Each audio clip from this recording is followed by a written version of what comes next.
Hello mga kumarites, ayan day 6 na tayo mga kumarites. At dahil day 6 na mga kumarites at malapit na nga rin mag-opening nga ito, ay ayan Operation Linis naman mga kumarites. Konting retouch na nga lang mga kumarites dito sa salon. At dahil nga mga kumarites tapos na nga ang renovation, ayan kailangan namang maglinis. At nag-hire pa nga si B ng tagalinis mga kumarites dahil hindi naman niya kakayanin mag-isa kung siya lang ang gagawa dito. At syempre mga kumarites, ang paglilinis ay overtime din. Hinahapit na nga rin mga kumarites ang paglilinis nga dito para nga sa grand opening. At alam ko dun sa mga taga Nueva Ecija dyan na napunta dito ay talaga namang inaabangan nyo ang opening nito. Bumabalik-balik nga yung mga tao dito at akala nila ay open na. At dahil nga sa kagustuhan na ni B na mapaglingkuran po kayo ay irarash na po ang opening. At dahil dyan sa May 10 po ay open na po ang MCA Hair Salon. At syempre napakaswerte naman ang mga mauuna dito. Dahil lahat po ng nakikita nyo yan ay lahat bago kaya naman kayo ang makakauna. At ayan tumulong na nga rin si B sa pag-aayos nga dito sa salon. Kita nyo naman yung mga nail polish, dyan po yung pwesto ng mga magpapa-nail extension. At yung mga upuan nga pala ay may mga plastic pa, kaya ayan, pinagtatanggal na nga pala ni B. Na mga araw nga ito ay wala pa nga si Darwin at hindi pa nga nakakarating dito sa Nueva Ecija. At ayan mga kumarites, patikim pa lang yan ha. Kita nyo naman kung gaano kaganda nitong corner ng pang nail extension. In fairness, ang ganda talaga ng kulay green. At syempre, pabibidyohan natin kay B kung paano nga ba ginagawa yung nail extension na yan. Dahil kahit ako nga mga kumarites, hindi ko alam kung paano ginagawa yan. Kaya syempre,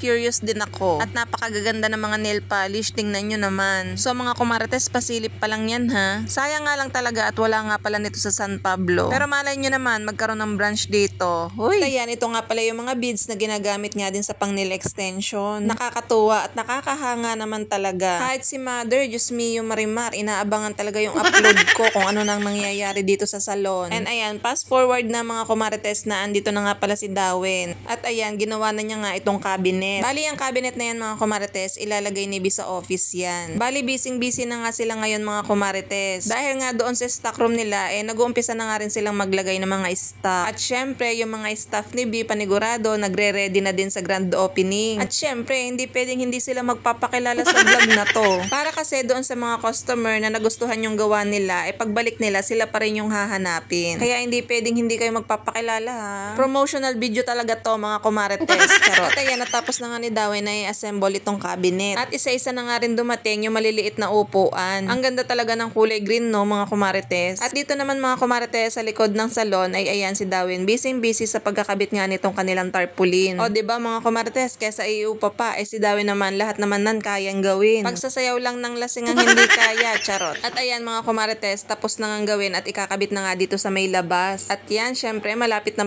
po kayong pagsilbihan ng MCA Hair Salon. Sayang na sayang lang talaga mga kumarites dahil nga hindi tayo makakapunta. Pero syempre, very supportive hipag naman tayo dito. Na kahit nasa malayo tayo, support natin silang dalawa. At panigurado, lahat ng pagod, lahat ng puyat, at lahat ng paghihirap ay panigurado, makakamtan din naman nila ang tagumpay. Huy, ang lalim nun. Hindi kasi tayo sanay mag-English, kaya laliman na lang natin yung Tagalog ha. O mga kumarites, patikim pa lang yan ha. Abangan nyo talaga yung mismong grand opening. At panigurado, mapapawaw na lang tayong lahat. O siya, mga kumarites, hanggang dito na lang muna. Bye!